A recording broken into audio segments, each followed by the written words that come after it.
big as he could. And this is what he said. I want to make sure that when King George unrolls this document, that he sees my name first. And so, you know what? And I had a conversation with a pastor yesterday who was deeply troubled. He's a pastor in the South. And he has been saying, I think the South is going to rise again. You know what that is? That's Civil War talk is what it is. Now, the NSA, after hearing me say this, are going to go back and go through the phone records to find out who it was. He doesn't care. I don't care. If you call me on the phone and say, Pastor Mike, I got some, but I can't tell you, over the phone because I know they're listening. When are we going to stop hiding who we are? I am a Christian conservative, a born-again, Bible-believing, millennial reign preaching, second coming looking for Christian conservative, fundamentalist preacher. I'm not going to act moderate. I'm not going to act liberal so I can save my neck. I'm not. And I don't think we should either. So you know what? Go tell Barack Hussein exactly what you think. But here's the thing. We're looking at something that is, it's not unprecedented because it's happened before. But I went to Gettysburg and I saw the results of it. We're looking at a civil war in the United States of America. That's what we're looking at. We're looking at people who are, every day, they are more and more serious about not sitting under another 4 years. They're dead serious about it. I mean, look at what else is going on. Okay? You have, where is it? General Petraeus. Rush Limbaugh was talking the other day, this was on WorldNet Daily. Rush Limbaugh basically says this, and I think I believe it, that General Petraeus basically resigned his office so that the White House could not hold his affair over his head and say, you either say what we tell you to say or we're coming out with it.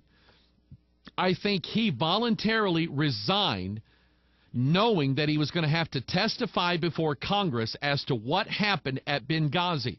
What happened, according to what everything we can figure out, what happened was that there was danger, Will Robinson, taking place there. And Hussein knew about it and not only didn't want to do anything about it, but the guys in the military who wanted to do something about it, who wanted to go in and protect America. That embassy is America. They wanted to protect America against enemies. They were ready to go. They said, let's lock and load. And they got a phone call saying, stand down. And Petraeus knew about it, and he knows what's going on. He's the guy with the smoking gun, the skeletons. He knows where the bodies are buried. And they don't want him testifying in that favor. Now, can they get with him? Can they get something else on him? I'm sure they can. He won't be the first CIA director that's ended up dead. You remember the guy during the Clinton administration? Sure, he's out on a pond and fishing, and all of a sudden he's drowned in the pond. Oh, no. How did that happen? How did Bill Clinton get away with everything that he got away with? How did he do that? These people have unprecedented power. You need to understand that. They can and will get away with just about anything that they want to. And they will stop at nothing. You need to understand what comes with the office of the President of the United States. This is not what it used to be. This is not, you're not Ulysses S. Grant sitting in the Oval Office of the White House and just anybody can walk by and say, hi, Mr. President. I mean, these guys are the most protected human beings on the planet in every way, shape, or form. And they can snap their fingers and get something done that is illegal, immoral, controversial. They don't care because holding power is the most important thing. There's a lot to be said about Petraeus, what he did. I don't defend the man. In fact, I think he did exactly, who was it, Simeon and Levi? They're the ones who went after the guy who raped Dinah, their sister. And they went and killed every male in that town. And you know what their father did? He went to him and he said, "What are you guys, nuts? Now all you've done is make me stink in front of our enemies." What did Nathan confront David about? Nathan went to David and said, "Thou art the man. You did this secretly, but I'm going to do this before all Israel." And he said, "David, you know what you did? Now you've given the enemies of Israel cause to despise you for what you did. The immorality of our country is why the Muslims hate us so bad. They can't stand us. They can't stand the wicked, immoral Americans that shack up, look at pornography, sit around, make babies, don't raise them, don't feed them. Sodomites running everywhere. No wonder they hate our guts. And we're hated all over the world. And guys like Petraeus and Barack Hussein and Barney Frank and all of these others running around having affairs, the here and there. It's almost like, and you remember the Mayflower Madam, the lady in Washington, D.C., who was she ran a call girl service in Washington, D.C. that was being used by very, very, very powerful people in Washington, D.C. One phone number in her little black book was linked to a house that was owned but not lived in by Dick Cheney. And she told everybody, "You come after me, I'm putting the list out." Alex Jones. Is there any way that you're going to commit suicide one of these days? I mean, you got any plans on ending your life?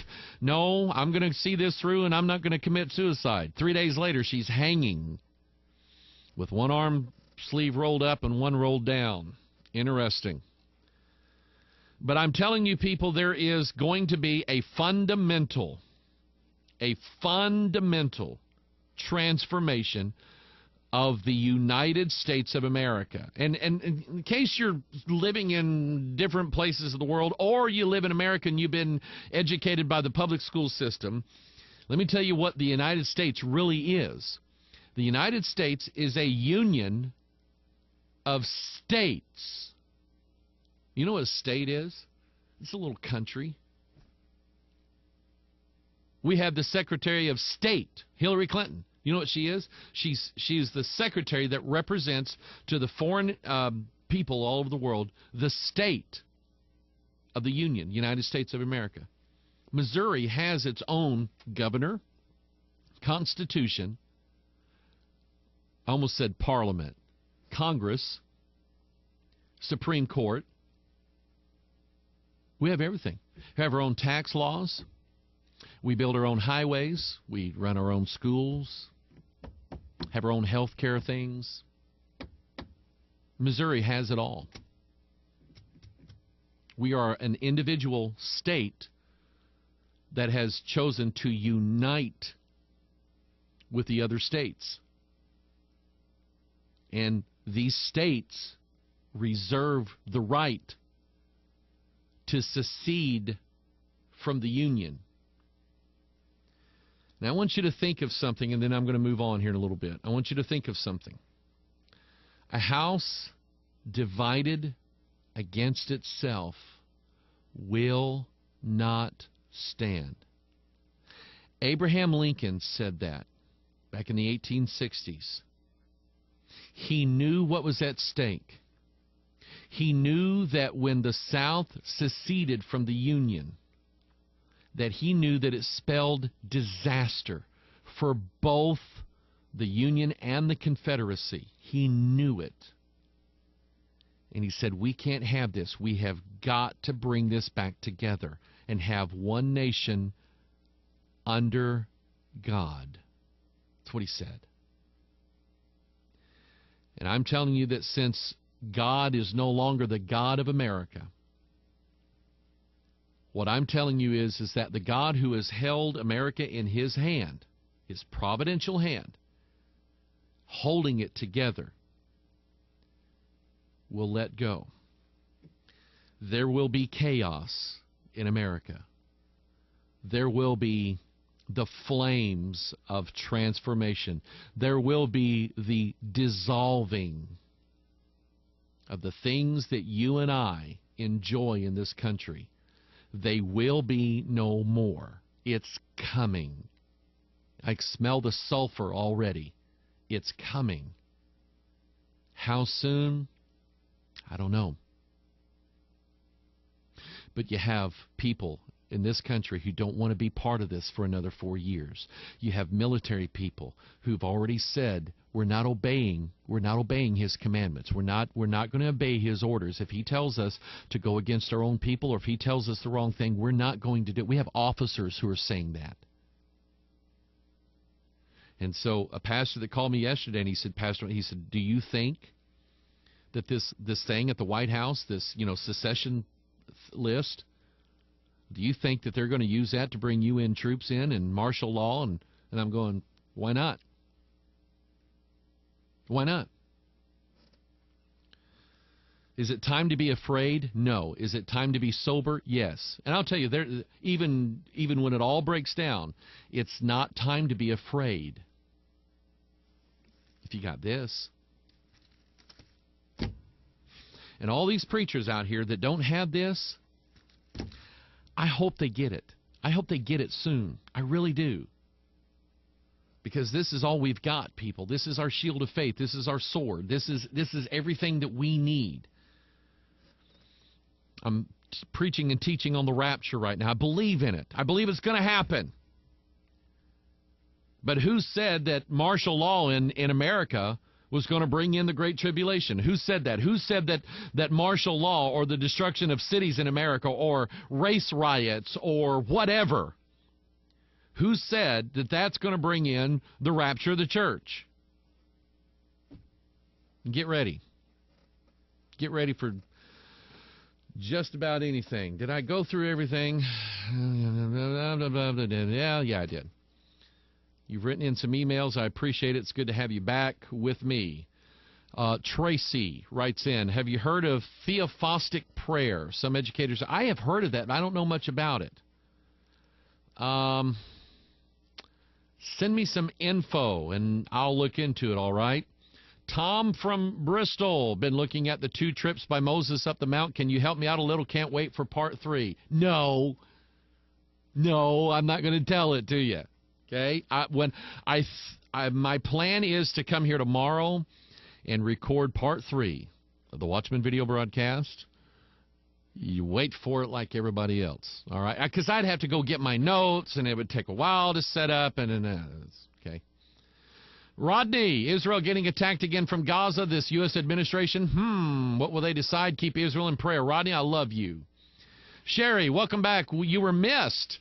I'm praying for Miss Lisa's continued healing. Y'all are family. I'm so enjoying your series on the rapture. One question, what do you think of the petition of states from the Union? Love you for being my pastor of the truth. Love, Sherry. You've just heard what I thought. Jeanette, nothing wrong with killing what you will eat. If you don't use the hide, I hope you give it to someone who will tan it and use it. Yes, I've had my hide tanned several times by my mother, Jeanette. And yes, we're having a mount made of Matthew's deer. That's a once in a. I've never killed a 14-point buck. The biggest one I've had is a 9, and Matthew's got the horns from that in his room because he helped me with it. He helped me. This is before I let him hunt. He was sitting with me in the stand, and he said, "Dad, look at there," and I went, "Kapow!" And so it's our deer. But he's getting a mount out of it, so we are going to use it. All right? Thank you, Jeanette. John, how you doing? Perfect shot, Matthew. A beautiful buck. You're a very good hunter. Enjoy your mail. I appreciate that, John.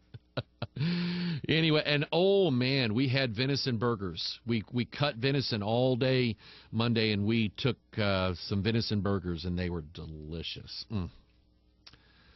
Pastor Mike, if we look at pictures of a nuclear explosion, there is a pillar of cloud. Interesting. Daniel.